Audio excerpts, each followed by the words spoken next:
My name is Olivia Mitchell, and I'm 32 years old. Imagine being erased from your own family with a label maker. That's exactly what happened when my sister pressed a visitor sticker onto my jacket at our parents' will reading. Find your name on these documents, she smirked, waving the property deeds. I'll wait. But what she didn't know was that a locked drawer in that lawyer's office held something that would change everything, a document that named the real heir, and it wasn't her. Before I share how one family's greed led to the most shocking inheritance reversal our state has ever seen, please take a moment to like and subscribe, but only if you truly enjoy this story. I love hearing from viewers around the world, so drop a comment with your location and what time you're watching. Someone from Australia told me they stayed up until 3 a.m. to hear how this ended. Now, let me take you back to that mahogany-paneled conference room where 12 witnesses watched my entire life get stolen, and then returned in the most unexpected way. The law offices of Harrison and Associates occupied the top floor of a limestone building that had witnessed 50 years of family disputes, but none quite like ours. I arrived 15 minutes early that Tuesday morning, my hands steady despite what I knew was coming. The receptionist, a woman who'd known our family for decades, couldn't meet my eyes as she directed me to conference room A. The others are already here, she said quietly. The others, not your family. Even she knew where the lines had been drawn. The mahogany table could seat 12 comfortably, its polished surface reflecting the overhead lights like a mirror. Victoria had claimed the chair at the head, our father's usual spot. She wore a cream suit that probably cost more than most people's monthly rent, her blonde hair pulled into a severe bun that made her look older than her 38 years. Our parents flanked her like bodyguards, though their clouded eyes suggested they barely knew where they were. Olivia, Victoria acknowledged without standing, we saved you a seat. She gestured to a folding chair someone had placed by the door. Not at the table, not with the family. A metal folding chair that looked like it had been dragged from a storage closet. The other relatives, 2 uncles, 3 cousins, and my father's sister Margaret, shifted uncomfortably but said nothing. Margaret actually smiled sympathetically, but when Victoria's gaze swept over her, she looked away. I took the folding chair without comment. Let them think they'd won this small battle. Mr. Harrison hadn't arrived yet, and his empty chair at the opposite end of the table seemed to wait, with the patience of someone who'd seen every possible family betrayal. Victoria checked her phone. He's running 3 minutes late, unprofessional really for what we're paying him. He's been our family lawyer for 30 years, I said. Your family lawyer, Victoria corrected, emphasizing the your like it was something distasteful. Things are different now. The door opened. Mr. Harrison entered carrying a briefcase and something else, a locked file box I'd never seen before. He was 65, silver-haired, with the kind of presence that made everyone sit straighter. His eyes swept the room, lingered on my folding chair, then settled on Victoria. Shall we begin? He asked, though something in his tone suggested the real question was, are you absolutely certain you want to do this? 29 years. That's how long I'd been their daughter, or so I thought. The adoption papers were signed when I was 3, too young to remember anything before the Mitchell house became my world. But Victoria never let me forget that I was chosen, not born into this family. Remember, she used to say when we were kids, they picked you because they felt sorry for you. I'm here because I'm supposed to be. Except, she wasn't here. Not for the 20 years that mattered. When our parents' health started declining 18 months ago, Victoria was living her best life in Sydney, posting Instagram photos from beach clubs and wine tours. She hadn't called home in 2 years, hadn't visited in 5. Meanwhile, I moved back from the city, taking a leave from my financial management firm to help Dad through his heart surgery, and Mom through her increasing confusion. Where's Victoria? Mom would ask during her bad days. She's traveling, Mom. She's happy. And you? Are you happy? I'd hold her hand, the one with the IV drip, and lie. I'm exactly where I need to be. 6 months ago, everything changed. Victoria appeared at the doorstep with 2 suitcases and a smile that never reached her eyes. "I heard Daddy's been unwell," she said, pushing past me into the house she'd abandoned. "Family should be together during difficult times." The timing was suspicious. Dad had just received a diagnosis of mild dementia. Manageable, the doctors said, but he'd need help with complex decisions. Within a week, Victoria had moved into the master guest suite and inserted herself as their primary caregiver, despite my 18 months of sacrifice. "You must be exhausted," she told me one morning, finding me organizing Dad's medications. "All this responsibility on someone who's not even, well, it must be overwhelming." "I'm their daughter, too." She laughed, actually laughed. "On paper, maybe. But when push comes to shove, blood recognizes blood. Daddy told me yesterday he's so glad his real daughter finally came home." Dad hadn't recognized anyone yesterday. He'd spent the afternoon calling me by my mother's name and asking when the war would end. But Victoria had already started her campaign, and I could see my parents beginning to look at me differently. Not as the daughter who'd cared for them, but as the outsider their real daughter said I'd always been. The room had grown uncomfortably warm. Or maybe it was just the way Victoria kept smiling at me. Mr. Harrison arranged his papers methodically, each movement deliberate. The locked file box sat beside him like a silent witness. "Before we begin," Victoria announced, standing up as if she owned the room, "I think it's important everyone understands the current situation." She pulled a manila folder from her designer bag. "Mom and Dad have already transferred the primary assets to ensure they stay in the family, the real family." She spread the documents across the table like playing cards. Deeds, transfer papers, bank documents, each one dated 3 months ago, each one bearing our parents' shaky signatures. "The house on Maple Street," she read, her manicured finger trailing down the list. "The vacation property at the lake, the investment portfolio, Mitchell Family Enterprises." She paused at the last one, looking directly at me. "The company you've been managing." Managing, as if I hadn't built it from a failing print shop into a $3 million digital marketing firm. "That's not right," I said quietly. "Life isn't fair." Her response came quick, practiced. "I cared for them when you were gone. Blood matters more than duty. You disappeared for 10 years, Victoria. I was finding myself. Now I'm found. They needed me. Every surgery, every appointment. They have me now." She picked up one of the deeds, holding it up to the light so everyone could see the official seal. "Find your name on any of these documents. Go ahead, I'll wait." The room fell silent. My uncles studied their hands. Margaret opened her mouth as if to speak, then closed it. Even Mr. Harrison had stopped shuffling papers, his eyes fixed on Victoria with an expression I couldn't read. "Nothing?" Victoria's voice dripped false sympathy. "Not a single mention? How strange. It's almost like you were never really part of this family at all." Our father stirred in his chair. "The papers," he mumbled, his voice confused. "There were other papers." "Shh, Daddy." Victoria's hand landed on his shoulder, firm. "We've taken care of everything. The right papers are signed, everything's in order." But Mr. Harrison had leaned forward slightly, his fingers drumming once on the table. "May I interject?"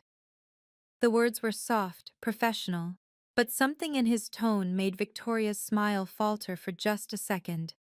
Mr. Harrison adjusted his reading glasses, a gesture I'd seen him make countless times over the years when he was about to say something significant. "Ms. Mitchell," he addressed Victoria formally, "these transfers you're referencing, they're dated 3 months ago?" "Yes," Victoria's chin lifted. "All properly executed and notarized." "I see." He made a note on his legal pad. "And you were present for these signings?" "Of course. Family supports family." "Indeed." The word hung in the air like a question. "Tell me, was there any previous documentation regarding the estate? Any earlier arrangements?" Victoria's laugh was sharp. "This is the latest version. It supersedes anything else. Supersedes. Mr. Harrison repeated the word slowly, as if tasting it. That's an interesting choice of words. It implies there was something to supersede. I watched him pull out a different folder from his briefcase, this one with a small blue tab. My heart began to race, though I wasn't sure why. Standard protocol for multiple wills requires specific procedures, he continued. Witnesses, for instance. May I ask who witnessed these transfers? It was a private family matter, Victoria said quickly, too quickly. The notary handled everything. A notary can verify signatures, but witnesses serve a different purpose, especially when dealing with elderly signatories who might be experiencing— He paused, glancing at my parents. Health challenges. My father's eyes had drifted to the locked file box beside Mr. Harrison's chair. The blue folder, he said suddenly, his voice clearer than it had been in weeks. Helen, remember the blue folder? My mother blinked slowly. With the ribbons? The one we put in the safe? There's no blue folder, Victoria interrupted, her hand tightening on Dad's shoulder. You're confused. But Mr. Harrison had already turned his attention to the locked box. He produced a small key from his vest pocket, the metallic click echoing in the silent room. Actually, Mrs. Mitchell's memory might be more reliable than you think. Victoria stood abruptly. What is this? We came here to finalize the current arrangements, not dig through old paperwork. Oh, but old paperwork can be quite illuminating. Mr. Harrison lifted the lid of the box. Inside, I could see the edge of a blue folder, tied with a faded ribbon. Especially when it's been in my personal safe for 15 years, with very specific instructions about when it should be revealed. The room seemed to hold its breath. I think we should take a break, Victoria announced, but Mr. Harrison raised his hand gently. We're all here, Ms. Mitchell. Best to proceed. He pulled out the blue folder, but didn't open it yet. Instead, he looked at me. Olivia, would you mind staying in your seat? This concerns you directly. Victoria's face had taken on an ugly flush. Whatever old document you have there is irrelevant. The current papers were signed under what circumstances exactly? Mr. Harrison interrupted. Because I have some questions about your parents' capacity to make such significant changes. That's when Victoria snapped. She strode over to my folding chair, reaching into her bag again. This time, she pulled out a label maker, the kind you'd use for filing cabinets or storage boxes. The mechanical clicking as she typed filled the silence. You know what your problem is, Olivia? She peeled off the label she'd just created. You don't know your place. Before I could react, she pressed the label onto my jacket. Visitor. The white letters on black tape stood out against my navy blazer like a scar. Gasps rippled through the room. Margaret actually stood up. Victoria, that's enough. Is it? Victoria wheeled on her aunt. She's been playing daughter for 30 years, but we all know the truth. She's a charity case my parents took in, and charity cases don't inherit estates. She turned back to me, her face inches from mine. Still can't find your name on any legal document that matters? Still pretending you belong at this table? You're not even supposed to be in this room. I stood slowly, the label still warm against my jacket. Every eye in the room was on me. Some sympathetic, others uncomfortable, all waiting to see if I would crumble. If that's how you see me, I said quietly, then perhaps I should leave. Finally, some sense, please stay, Ms. Mitchell. Mr. Harrison's voice cut through Victoria's triumph. His formal use of my name, the same name Victoria bore, was deliberate. You'll want to hear this. All of you will.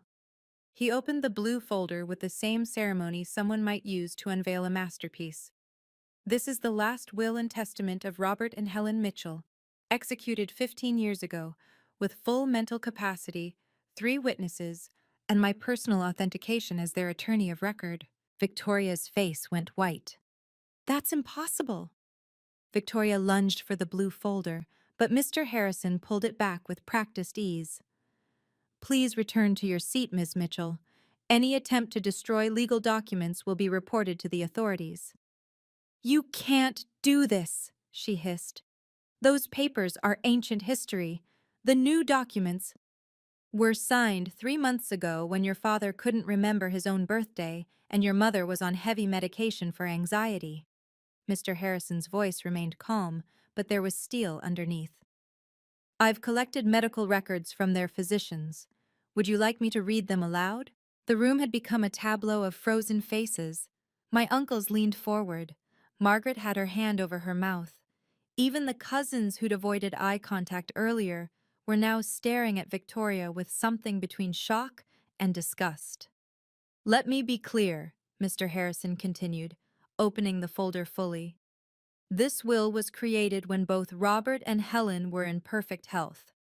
They came to my office specifically to ensure their wishes were protected from any future interference. Interference? Victoria's voice cracked. Their word, not mine. They were quite specific about their concerns. He lifted the first page. Shall I read the relevant passage? My father, who'd been silent, suddenly spoke with surprising clarity. Read it, Harrison. Read all of it. Victoria spun toward him. Daddy, you don't understand. I understand enough. His eyes, usually clouded, seemed to focus on his biological daughter with something like disappointment. You came back when you heard about the money. That's not. June 15th, he said. That's when the quarterly statements arrived. June 20th, you were at our door. Mr. Harrison cleared his throat. The document reads, We, Robert and Helen Mitchell, being of sound mind and body, do hereby declare our beloved daughter, Olivia Mitchell, adopted into our hearts and our family, to be our sole heir and beneficiary. The words seemed to echo in the room. Sole heir, beneficiary. My name, spoken into legal existence. Victoria's hands shook. That can't be legal. She's not blood. I'm their real daughter. Biology doesn't determine legitimacy in estate law, Mr. Harrison said.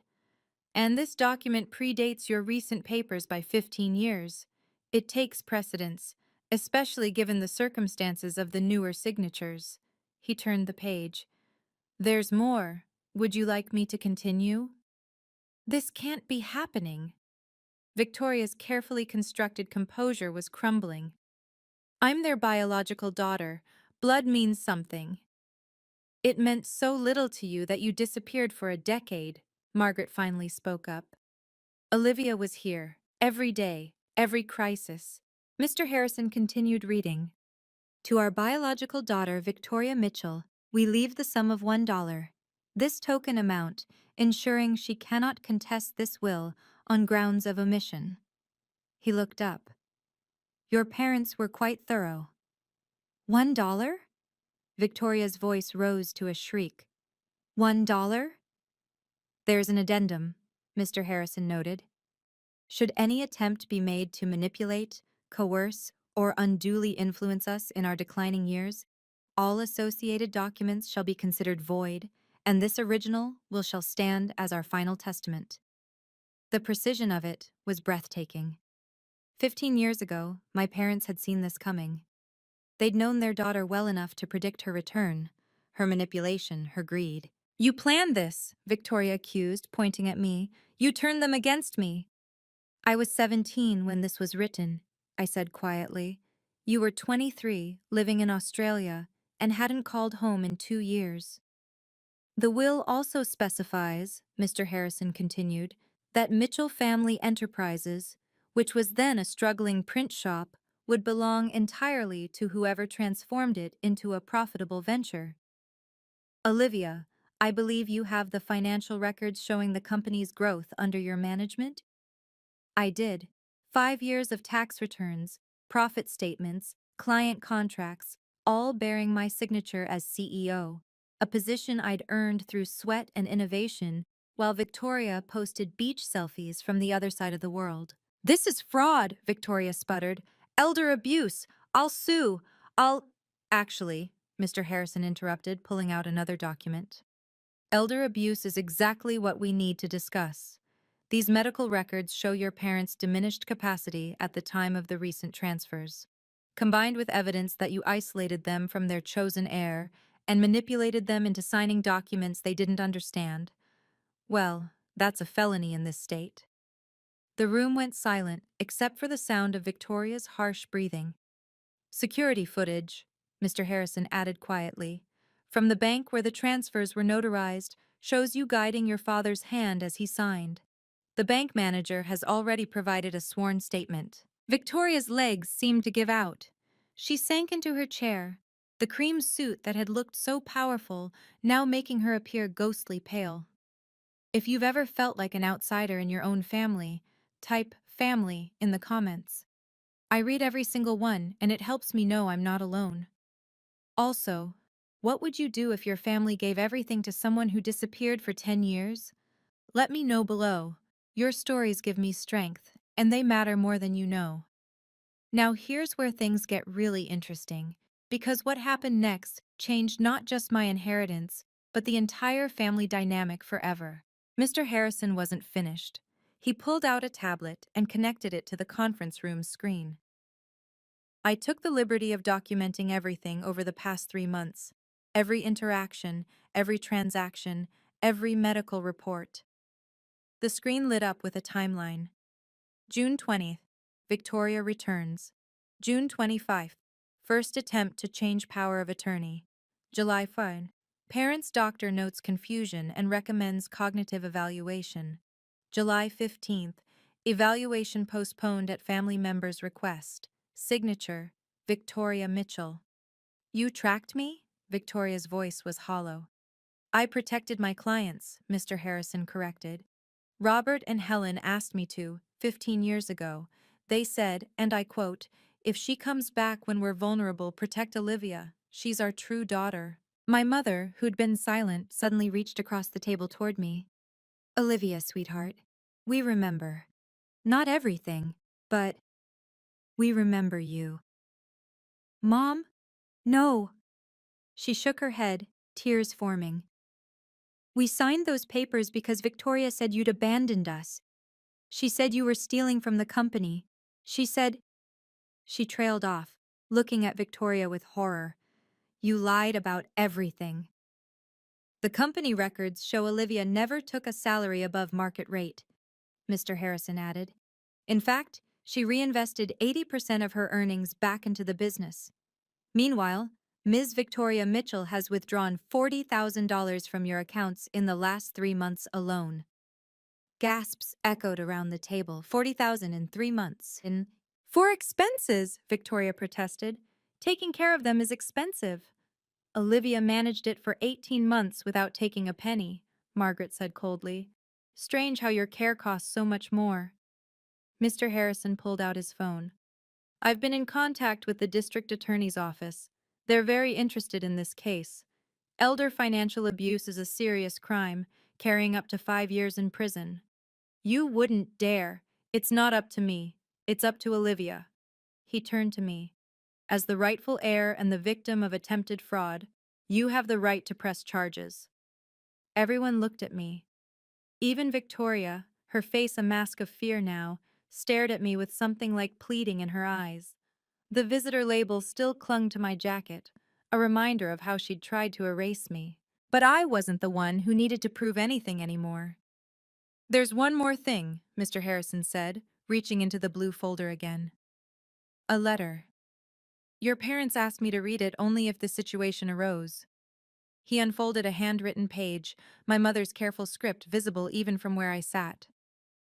Dear Olivia, he began, his voice taking on a gentler tone. If you're hearing this, it means we were right to be afraid.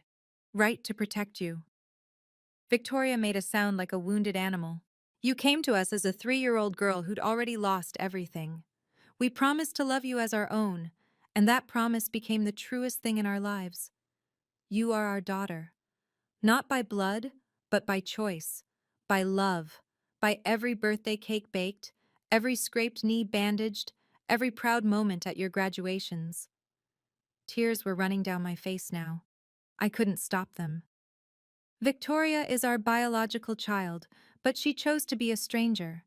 When you built the business, she was silent. When we were sick, she was absent. We know she'll come back for the money. She always talked about her inheritance even as a child, as if our death was just a payday waiting to happen. Stop, Victoria whispered. Please stop. But Mr. Harrison continued. The will we're signing today isn't about punishing her. It's about protecting you. You are our legacy, Olivia. You are what we're proud of. The business you built, the care you've shown, the woman you've become, that's our true inheritance to the world. Our bodies made Victoria, but our hearts chose you. Never doubt that you are our real daughter. Love, Mom and Dad. The silence that followed was complete. Even the air conditioning seemed to pause. Margaret was crying openly. My uncle sat stunned. My parents, despite their confusion, had moved their chairs closer to mine. The blue folder, my father said suddenly, his moment of clarity bright and brief. We put our hearts in the blue folder, for Olivia, our daughter. Victoria stood abruptly, her chair scraping against the floor. This isn't over. I'll contest. With what money? Mr. Harrison asked mildly. The 40,000 you took? That's evidence of embezzlement now. Your recent transfers are void. You have no legal standing, no funds, and potential criminal charges pending. She looked around the room, searching for allies, but found only condemnation. Even the cousins who'd smiled at her earlier now avoided her gaze. Victoria's final attempt at control was almost pitiful. She grabbed the label maker again, her fingers fumbling with the keys. You want to see what you really are? She printed another label. Thief. You stole my family. She tried to stick it on me, but I caught her wrist. Not roughly, just firmly. No, I said. I'm done letting you label me. The visitor tag was still on my jacket. I peeled it off slowly, deliberately, and looked at it. Then I did something that made everyone stare. I laughed. You know what? I'm keeping this. I folded the label carefully and put it in my pocket. I'm framing it in my office, a reminder that sometimes the visitors are the ones who were born here, and the family are the ones who chose to stay. You sanctimonious Victoria. Mr. Harrison's voice cut through. I suggest you leave now. The district attorney will contact you within 48 hours about the charges. You'll need a lawyer. I'll destroy you, she snarled at me. All of you. I'll tell everyone what you did. Tell them what? Margaret stood up, her 5-foot frame somehow imposing. That you tried to steal from your parents? That you committed elder abuse? Please tell everyone. Save us the trouble. Victoria grabbed her designer bag, her hands shaking so badly she could barely zip it. This family is poison. You all deserve each other. We are each other's, my mother said quietly. It was the clearest thing she'd said in months. That's what you never understood, Victoria. Family isn't about deserving. It's about choosing. And we choose Olivia. Victoria's exit was not the dramatic storm out she probably wanted. She stumbled over the threshold, her heel catching on the carpet. No one moved to help her. The door closed with a quiet click that somehow sounded final. Well, Mr. Harrison said after a moment, beginning to organize his papers, I'll file the necessary documents this afternoon. Olivia, as conservator for your parents' estate, you'll need to sign some papers. The house, the business, all assets will be properly transferred to your management until... He glanced kindly at my parents. Until they're needed. What about Victoria? I asked. The charges? That's your decision. But I'd recommend protection orders at minimum. She's desperate now, and desperate people do dangerous things. I nodded, already exhausted by the weight of what came next. The rest of the meeting passed in a blur of signatures and explanations.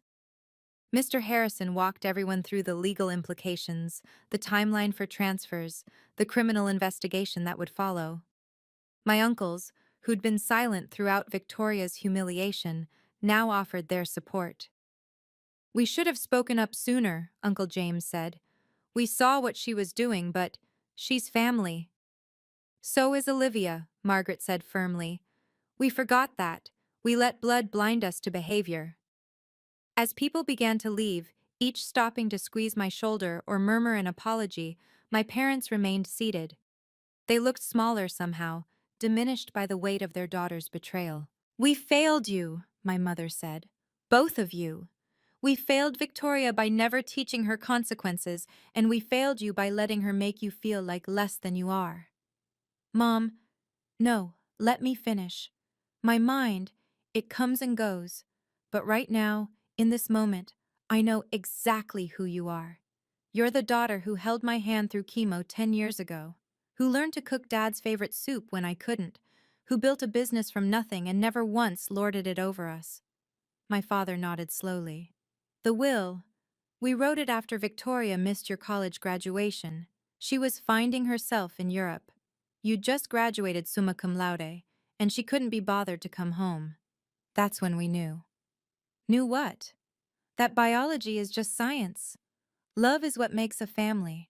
Mr. Harrison finished packing his briefcase, leaving the blue folder on the table in front of me. This is yours now. The original will, the letter, all of it. Your parents wanted you to have it when the time came. What happens to Victoria? I asked. That depends on her. If she's smart, she'll leave town, start over. If she fights this, he shrugged. The evidence is overwhelming. The security footage alone would convict her. As we prepared to leave, I looked around the conference room one last time. 2 hours ago, I'd entered as a visitor in my own family. Now I was leaving as what I'd always been, their daughter. Olivia? My father's voice was fading back into confusion. Are we going home? Yes, Dad. We're going home. And for the first time in 6 months, I actually believed it was still ours. Have you ever had someone try to erase your entire existence from a family? Share your story in the comments. I reply to as many as I can, and your experiences help others know they're not alone. And if you're finding value in this story, please hit that like button.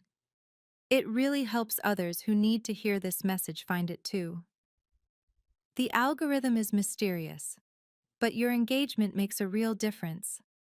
Now, let me tell you what happened after Victoria left, because the aftermath was something none of us expected. 3 days later, the doorbell rang at 6 a.m. I found Victoria on the porch, but not the Victoria from the conference room. This one wore sweatpants and no makeup, her hair unwashed, her eyes red-rimmed. Behind her, a rental car was packed with boxes. I need the photo albums, she said without preamble. The ones from when I was a kid. They're mine. I could have said no. Legally, everything in the house was under my control now, but something in her broken posture made me step aside. They're in the attic, you know where. She climbed the stairs while I made coffee. When she came down 20 minutes later, she was crying, ugly, harsh sobs that shook her whole body. They wrote letters, she gasped. In the albums, little notes about my first steps, my kindergarten graduation. They loved me once. They never stopped loving you, Victoria. They just stopped trusting you. She sat at the kitchen table, the same one where we'd eaten countless family dinners, and looked at me with something like genuine curiosity. How do you do it? How do you love people who can throw you away? They didn't throw me away. You tried to. But they signed those papers. When I told them you were stealing, they believed me. They were sick and confused. You were their biological daughter telling them lies that sounded plausible. That's not throwing someone away, that's being manipulated. She was quiet for a long moment then. The DA called. They're offering a plea deal, probation and restitution instead of jail time, if I don't contest the will and leave the state. You should take it. I know. She stood, clutching the photo albums. I'm moving to Portland. I have a friend there who offered me a job. Nothing fancy, just office work, but it's far from here. We walked to the door together. On the porch, she turned back. That label thing, I'm sorry. That was cruel, even for me. I meant what I said. I'm keeping it. Why? Because for 29 years, I've been afraid of being called a visitor in my own life. You made my worst fear real, and I survived it. That label has no power over me now. She nodded slowly. understanding maybe for the first time that her cruelty had backfired. Take care of them. Better than I would have. I will. As her car pulled away, my father appeared beside me, one of his increasingly rare moments of clarity lighting his eyes. She's gone? Yeah, Dad. She's gone. Good, he said firmly. Now our real daughter can stop looking over her shoulder. The legal aftermath moved with surprising speed. Within 2 weeks, all the fraudulent transfers were reversed. The house deed returned to my parents' names with me as conservator. The business accounts were restored. The 40,000 Victoria had taken was harder to recover. She'd spent most of it on her appearance, her car rental, hotels. But the plea deal required her to pay it back over 5 years. Mr. Harrison handled everything with the efficiency of someone who'd been preparing for this moment. Your parents were smarter than Victoria gave them credit for, he told me. That original will was ironclad. She never stood a chance. The family dynamics shifted too. Margaret became a regular visitor, bringing casseroles and sitting with Mom during her confused days. My uncles, freed from the awkwardness of choosing sides, helped me renovate the house to be safer for my parents. Grab bars, better lighting, a medical alert system. We should have stood up for you, Uncle James said one afternoon, installing a ramp for Dad's wheelchair. When she put that label on you, we should have said something. You were scared of dividing the family.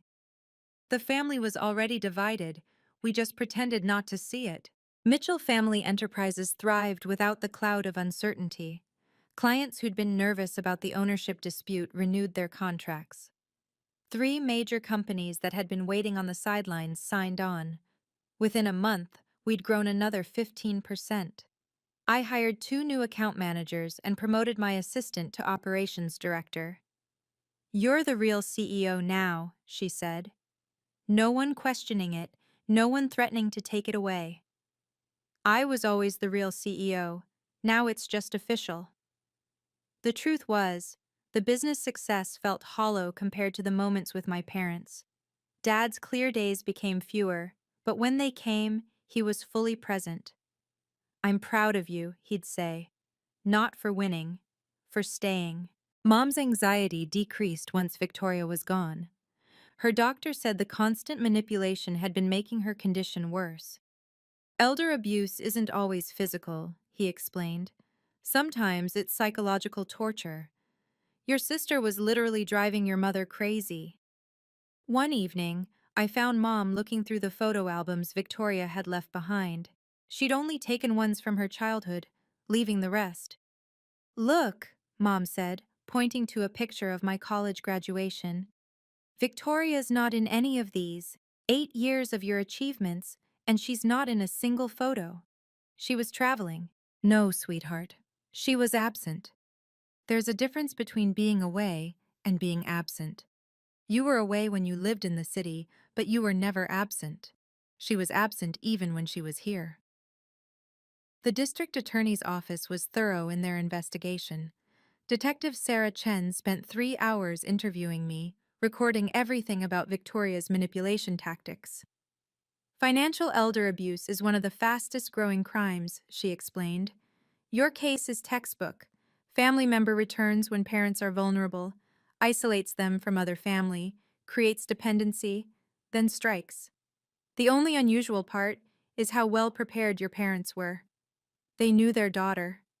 That must have been painful for them, to love someone and still need protection from them. The evidence was overwhelming. Bank surveillance showed Victoria guiding Dad's hand as he signed. Medical records confirmed he couldn't have understood complex financial documents. The timeline Mr. Harrison had created showed a clear pattern of escalating control. The plea deal is generous, Detective Chen said. 5 years probation, mandatory counseling, restitution, and a permanent restraining order. She can never contact your parents again. What if she violates it? Immediate imprisonment, 5 years, no parole. I signed the victim impact statement, agreeing to the plea deal, not out of mercy for Victoria, but exhaustion. I wanted it over. The financial investigation revealed more than just the 40,000. Victoria had opened credit cards in our parents' names, charged another 30,000. She'd tried to liquidate their retirement accounts, but needed a second signature she couldn't forge. She'd even researched reverse mortgages on the house. She was planning to strip them of everything, Detective Chen said. If Mr. Harrison hadn't intervened when he did, she would have succeeded. But she's still their daughter. They still love her. Love and accountability aren't mutually exclusive. You can love someone and still protect yourself from them. The investigation also cleared my name completely.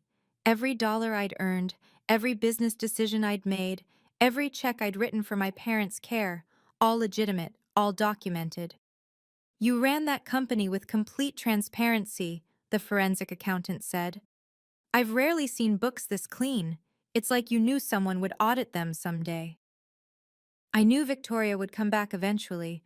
I wanted to be ready. You couldn't have known she'd try this. I knew she'd try something. She used to joke about her inheritance when we were kids, about how she'd spend it. She never joked about earning anything, only about what she was owed. The final report was damning for Victoria, but vindicating for me. Every accusation she'd made was proven false. Every manipulation exposed, every lie documented. Victoria's last stand came through a lawyer, not a good one, but the only one who'd take her case on contingency.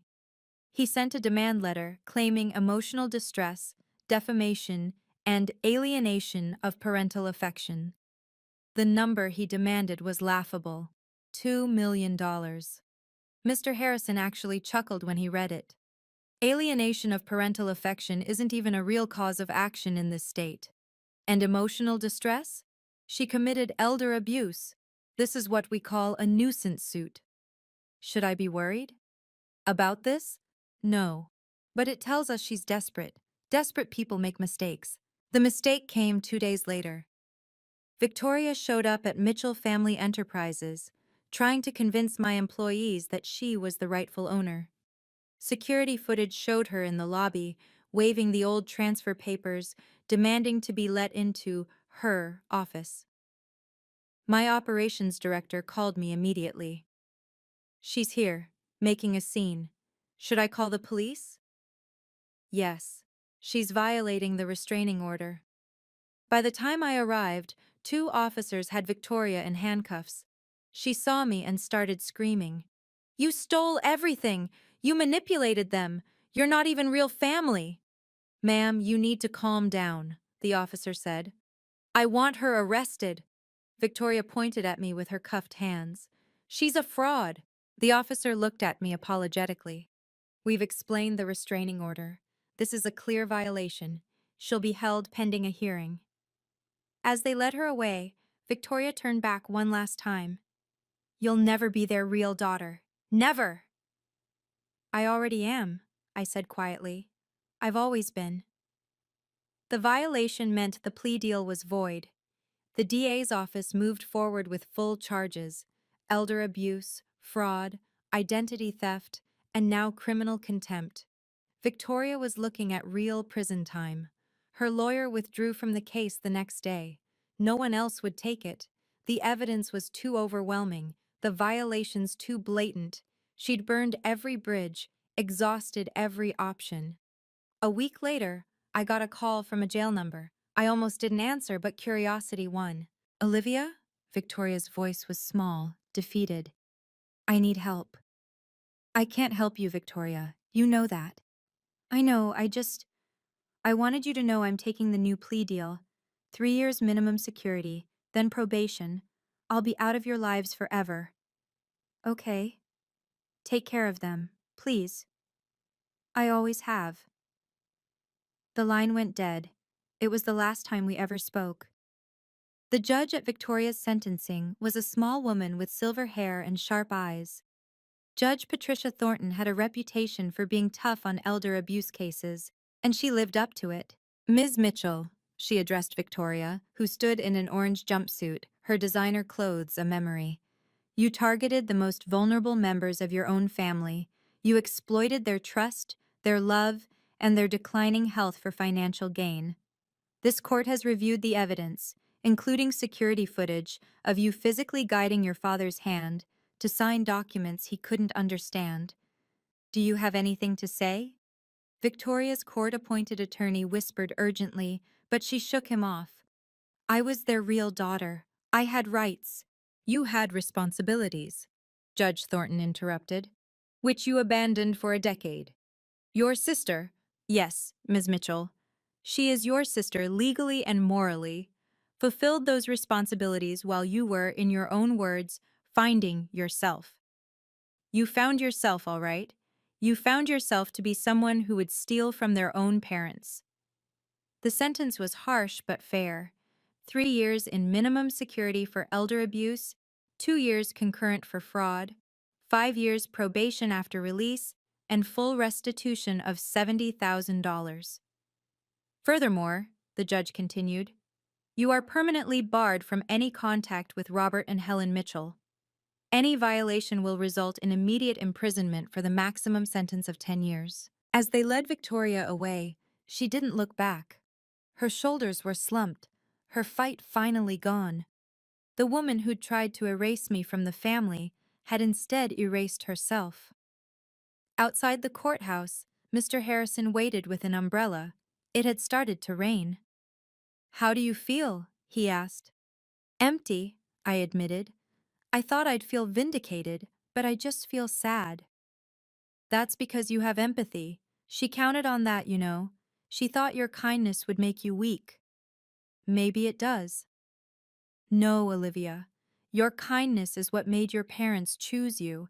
It's what built your business. It's what saved them from losing everything. Kindness isn't weakness when it's paired with boundaries. The media picked up the story. Adopted daughter saves elderly parents from bio daughter's fraud ran in the local paper. I declined all interviews. This wasn't a story I wanted to profit from. It was a tragedy I'd survived. But the publicity had an unexpected benefit. 3 other families reached out, sharing similar stories. We formed a support group for families dealing with financial elder abuse. Sometimes the greatest revenge is turning pain into purpose. 6 months after the sentencing, life had found a new rhythm. My parents were settled in a routine that worked for their conditions. Mom had good days and bad days, but the good ones were peaceful now, free from Victoria's toxic presence. Dad's decline was steady but gentle. He knew he was safe, loved, and home. The business hit a milestone, $5 million in revenue. I promoted my operations director to partner, giving her 20% equity. You've earned this, I told her. You stood by me when everything was uncertain. You mean when your sister was trying to steal everything? When my sister was destroying herself, I corrected. The saddest part is, if she'd just asked for help, really asked without manipulation, I would have given it. Margaret became a daily presence, moving into the guest house to help with my parents' care. I owe you this, she said, for all the years I let blood matter more than behavior. The extended family slowly healed. Sunday dinners resumed, with cousins bringing their children to play in the yard where Victoria and I had once played. No one mentioned her name, but her absence was felt, like a tooth missing from a smile. I kept my promise about the visitor label. It sat in a small frame on my office desk, right next to a photo from my adoption day. Clients sometimes asked about it, and I'd tell them a shortened version. Someone once tried to make me feel like I didn't belong. I kept it as a reminder that belonging isn't something others can give or take, it's something you claim. One afternoon, Mom had a perfect clarity moment. We were sitting in the garden, watching the roses she'd planted years ago bloom despite neglect. I need to tell you something, she said, her voice strong, about the will, the original one. Mom, you don't need to. Yes, I do. We wrote it the day after you graduated college. Victoria had promised to come, bought a ticket even, but she sold it to extend her trip. You didn't know she was supposed to be there. I suspected. You walked across that stage, looked for her anyway. I saw you searching the crowd. That's when I knew. You loved her despite everything, and she loved only herself. She's still your daughter, Mom. Biology made her my daughter. Choice made you my daughter. And if I had to choose again, knowing everything that would happen, I'd still choose you. Every single time. A year later, I stood in the same conference room where everything had unraveled. But this time, I was there for a different reason. Mr. Harrison was retiring, and he'd asked me to be there for the transition to his partner. 35 years I've been doing this, he said, looking around the room. I've seen every type of family dispute imaginable. But yours taught me something. What's that? That sometimes the best preparation for betrayal is hope paired with documentation. He smiled. Your parents hoped Victoria would never do what she did, but they documented everything in case she tried. That's wisdom. He handed me a box, the same locked box that had held the blue folder. Your parents wanted you to have this when the time was right. I think that time is now. Inside were letters, dozens of them, dated from my adoption through college.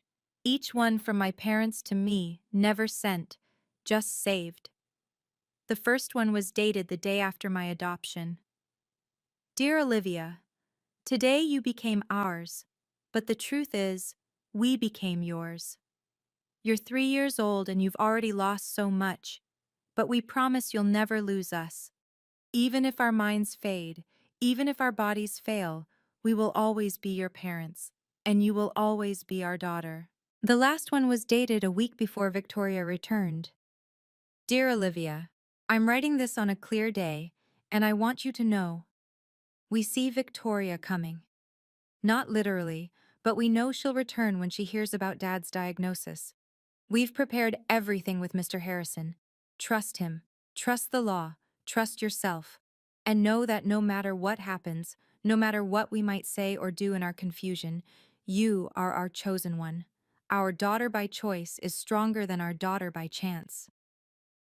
I sat in that conference room, reading letter after letter, crying freely. Mr. Harrison sat quietly, a tissue box between us. They loved you from the first moment, he said finally. But more importantly, they respected you. They saw who you'd become before you became it. What about Victoria? Did they write her letters? One, just one. It's in the prison mail system now. She'll get it when she's released. They forgave her, Olivia. But forgiveness doesn't mean forgetting. It doesn't mean trusting. It just means releasing the anger. I thought about that as I drove home, the box of letters beside me. My parents were napping when I arrived, holding hands even in sleep. I kissed both their foreheads and went to my office. The visitor label still sat on my desk, but now it felt different. Not like a wound, but like a scar. Healed, faded, just part of my story. Family isn't about blood. It's about choice. And every day, I choose them, just as they chose me.